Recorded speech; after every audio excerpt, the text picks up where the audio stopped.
Banky special. Yeah. Pure deliciousness. Pure deliciousness, man. My name is Banky, man. Everybody calls me Banky. That's the name that I got from my grandmother when I was young. I'm coming out here after 30 years. Yeah, I ain't got nothing, but I'm gonna have something because I'm rich in personality, you know, and I'm rich in love. My family love me, and that's really all that counts.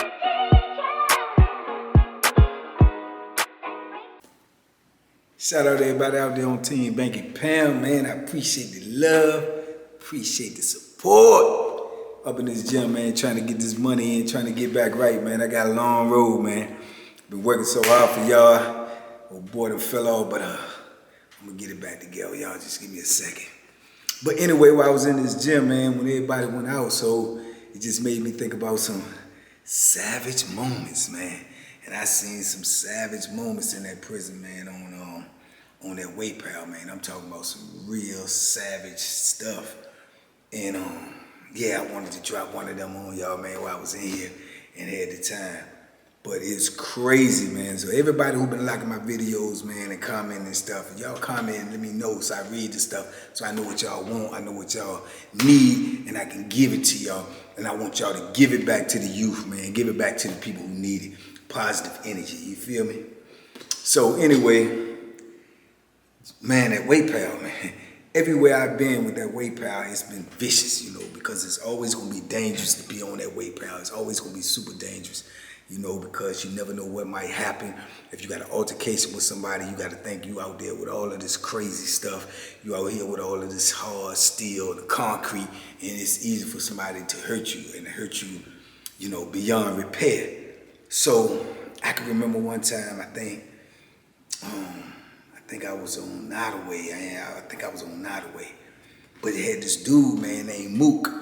Mook was a big black dude. He stayed on the weight pal, but he also stayed on the gambling scene. He gambled all the time. He liked to gamble. He gambled every day. And you know, with that gambling, I already told y'all, with that gambling, come that tomfoolery, that flammery, that larceny is in it, is just a part of it. It ain't no getting around it. So, you know, when you dealing with that type of stuff, you always gonna have problems. But that's what you know you sign up for when you get into the gambling. You already know that this is a part of it. This is what comes with it. But it don't stop because people still, they need that adrenaline rush. They need that excitement because of the fact that they locked up and this is all we have. So, you know, you still get involved anyway. You know, I did it for decades. Because like I say, you love the excitement, you love the adrenaline rush, especially living in a bored world, you know, a world full of boredom in prison, Groundhog Day every day, you know, so mundane that, you know, that's a relief for you. Well, anyway, you know, he loved to gamble, so, you know, with the gamble, like I say, comes a lot of arguments. So him and another dude had been arguing about this big pot that had jumped off, and he felt like he was cheating. The dude felt like he was cheating. They mouthing and running their mouth to each other. The houseman ended up straightening the whole situation, but they still had beef because of the words that were said. You know what I'm saying? Words said can't be unsaid. Words heard can't be unheard. So, you know, they still dragging it along and they going through it. So, like I say, Mook stay on that weight pal. Old boy come on the weight pal sometime too. So he on the weight pal one day, Mook on the weight pal one day, you know, they walking around, you know, they mean mugging each other, they looking at each other, you know, like, you know, like, you know what it is, you know what I'm saying? So they beefing like that, hard as I don't know what. And next thing you know, old boy, he gets on the bench press jump like I'm on right now. He gets on that jump. He do a little set, Mook over there, he doing dips, right? But you can see and feel the tension. When you're in prison and it's beef, it's in the air, man, it's hard to explain. It's like, once you've been in there a long time, like I had, you know, that stuff is just, it's like a spidey sense, man. It's a sixth sense. You know when danger is lurking. You know when violence is in the air, man. You can smell it. It's crazy, you know what I'm saying? It's like, you could walk out of your cell and you could feel the tension. Is like you walking into a fog, like when people in there beefing and something get ready to go on. You know, I could walk out my cell and I'd be like, you know, something ain't right today. It's just, it's something that you can't describe. It's something that you learn over time from doing time, and you can smell it. You know, I know the squeaks of feet. The difference between when somebody playing and when somebody is really fighting outside. If I'm in my cell, I know the walk, the sound of a person coming down the tier, and I'm in my cell. I know who it is by the way their slides hit the floor, by the way the cadence is of their walk. I know who it is before they even get to the cell, because my mind is trained to that. You know what I'm saying? So it's just things that you learn and you pick up, over time from doing time that you learn. So, it's like I'm on that weight pal. I can feel that something is amiss, regardless if I knew about them beefing or not, I can feel it, so the tension is thick. So, they catch your eyes a couple of times, you see them looking at each other, but don't nobody say nothing. So then Mook, he goes over and he starts curling with the one-arm curl joints. And when he finished, he take the weights off. This was before, you can take the weights off. Now they got them welded on, but he takes the weights off. So Mook got the weights off, and dude is over there doing this little bench press or whatnot. And when he get up and turn around and go, to take a break from the set, Mook smacks him in the face, BOW! With the curl bar. Man, that joint's, it's like a deafening sound, man. Like you heard, it's like, it's just so vicious, so loud. Matter of fact, I remember now exactly where I was. I remember where I was. This is not Nottoway, this is Augusta. This is Augusta.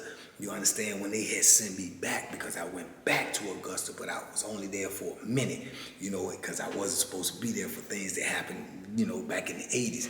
But I was there for a minute, and that's where I was at. I was at Augusta, and he smacked him with them weights, man. And his face, man, you could just feel it's like you could feel it. And he just dropped him to the ground, man, like slow motion. And you could see his jaw was like distorted, and he bleeding, and he started bleeding out his ear. And Mook got him down on the ground and said, "Yeah, man, playing with me, you know who I am, man. You know who I am." So dude is leaning back like, I, and he hit him again in the leg. And man, it's like it's shattered. You can hear the bones just like breaking. It's like, oh my goodness. So he down and he in the corner by the fence, and Mook is talking to him. And then he said, all right, you got it. He said, yeah, I know I got it. You BA, I don't play with you, man. You know what I'm saying? I'm kid playing with me, blah, blah, blah. Spitting at him. He want to get up. He said, don't get up. Stay down there. Stay right down there in the corner. Don't move. You know what I'm saying? You better stay there and hit a whole wreck. Watch me work out. Watch me work out, sucker. Yeah, don't move. You move, I'm gonna beat you to death. So dude is just laid in the corner, man, just bleeding out his ear, jaw distorted, leg shattered, all from this blackout. And he had to stay there. He had to stay there in that corner, scared to get out, in excruciating pain, laying over there. Everybody working out, dudes is looking like, man, you know what I'm saying? It's crazy. And he stayed there, man, for the whole wreck. So you talking about the rest of the wreck, maybe close to over an hour. And they called wreck to leave and everything, and everybody leave, and he still laid down there in the corner, man. I don't know if this dude went in the shop or what, or he was like shaking and everything. And then they holler, wreck, man, wreck over. And it looked like he laying over there asleep until the people go over there. When they go over there, they see what's going on. And they like, oh, I 1033. I said, and police come flooding out there, and we trying to get in the building and everything. Now they trying to find out who did it and blue. It was crazy, but to see a man get hit with that. And just so y'all would know what that curl bar look like, and you can't feel this weight on this thing, but this is that curl bar, my dude. Yeah, just imagine that. Oh my God, man. Clacker. Crazy. This is, this hitting steel. Man, this thing is tough, man. Yeah, this is what you got smacked across the face with. Now imagine if that would have hit that skull. If that would have hit that skull, man, that man would have had a murder charge. Easily had a murder charge.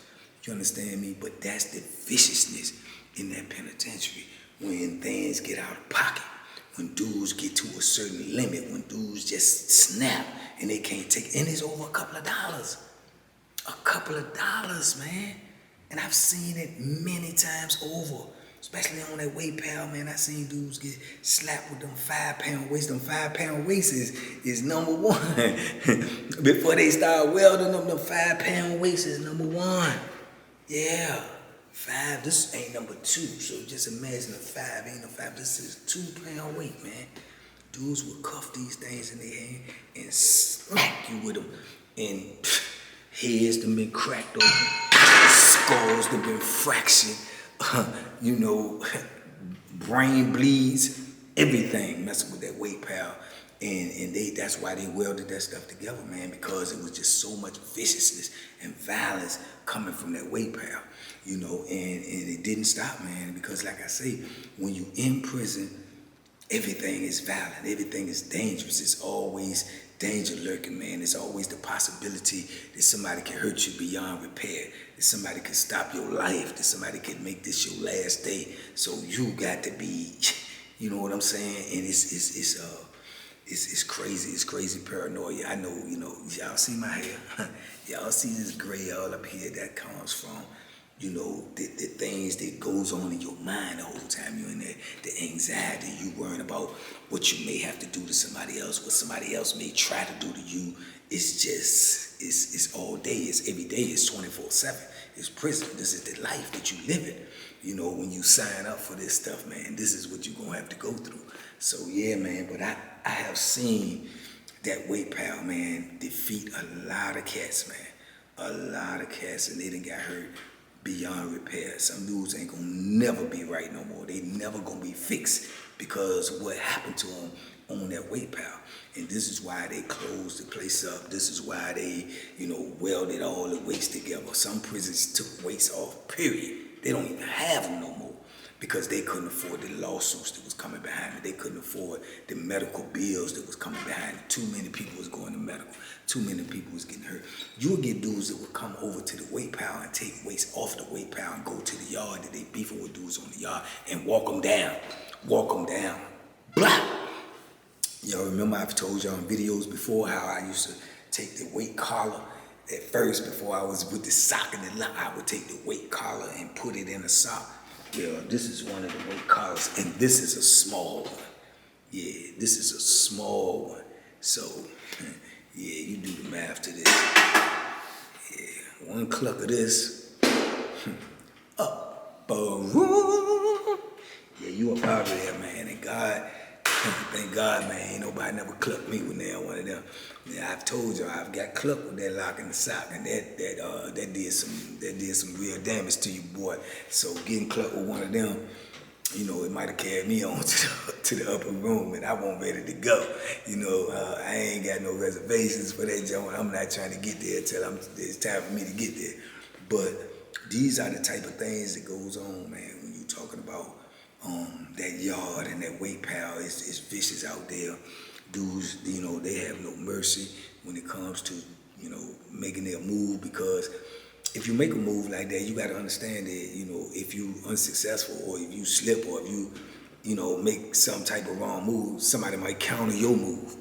And if they counter your move, then they're in all of their rights to do whatever they do to you. So when you do make a move, your move has to be precise. Your move has to be calculated. Your move has to be executed flawless. Because if it's not, that's it. And you always got to be aware of who around you. He can have a partner out there. He can have somebody that's cool with him that ain't going for that, don't want to see him get hurt. So while you putting in work, somebody can be coming behind you to put in work as well. So you always got to be on your P's and Q's, man. And this is the thing I'm trying to let you young fellas know out here in these streets. If you think you gangsta out here because you got that pistol and you think you built like that because you done scared a few cats and you made that thing spark, man, it's not in prison. You don't have that. This is what you're going to get. You're going to get it from the rough. You're going to get it right here. You're going to get it right here. You're going to have to have it right here or it's game over. It's game over, because I'm telling you right now, there ain't no love for you in there. And they don't care nothing about when you come in there. I done shot 8 dudes, and I done beat this many charges. I done beat a murder charge. Man, people is not even putting at that. They don't care. What you gonna do right now? You in the penitentiary. You know, what you gonna do right now when they try to extort you, when they try to, assault you, when they try to, handle you? What you gonna do now? You ain't got no gun. You ain't got no gun. And if you make a move, you better know who you making a move on, and you better know what the end game is. You better know what the end game is. So it's a vicious world. It's a vicious world. And these are some of the savage moments that I've seen, man, on that weight pal, man. I told y'all, these are just savage moments, some of the most savage moments I've seen. Y'all said y'all wanted more, so I wanted to share that one with y'all while I was up here in this weight room this morning. So yeah, that's some of the vicious things and the most savage things I've seen on the weight pal, and I've seen some more. Yeah, but that one came to my mind this morning, especially when I saw that curl ball, and I was in here trying to, get back with the living, man. I'm trying to get back with the living. But yeah, so y'all let me know if y'all want some more, man. Y'all hit me in the comments, like, comment, subscribe, share these videos. Give them to somebody who might need to know this information, somebody who can use this information. Let them know, man, their life is precious out here on the street. Don't give it up to go in there and live like a savage. Don't give it up to go in there and have to be one of these savage moment stories. It's not worth it. It's nothing worth giving up your freedom. It's nothing worth going up in there and not knowing when you're gonna come out, if you're gonna come out. And you never know that. And that's not determined by the sentence you have. Oh, I got 4 years. Oh, I got 2 years. Oh, I got life sentence. It does not matter.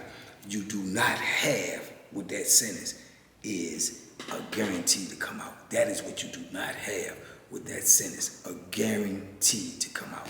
So keep that in mind while you're out here in this free world. Enjoy this free world. Enjoy your life. Enjoy your family. Enjoy your kids. Have fun. Make it happen out here. It's possible. Y'all see I'm doing the best I can every day. TBP, I appreciate y'all supporting me. I appreciate the love. Pass it on. Give it right back to you. We out here. Y'all be safe, be smart, make good decisions, man. Boom, boom, boom, boom, boom, boom. Duck them hooks, man. Let me see if I can get a set in for y'all. If this weight fall up on me, somebody come get it off of me, please.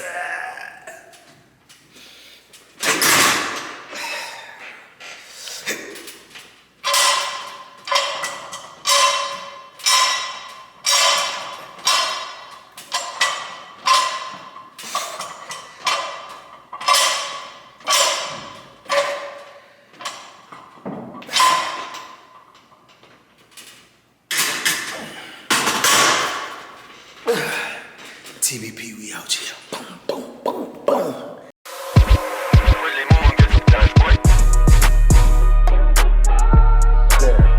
The Banky special. Yeah. Pure delicious. Pure deliciousness, man. My name is Banky, man. Everybody calls me Banky. That's the name that I got from my grandmother when I was young.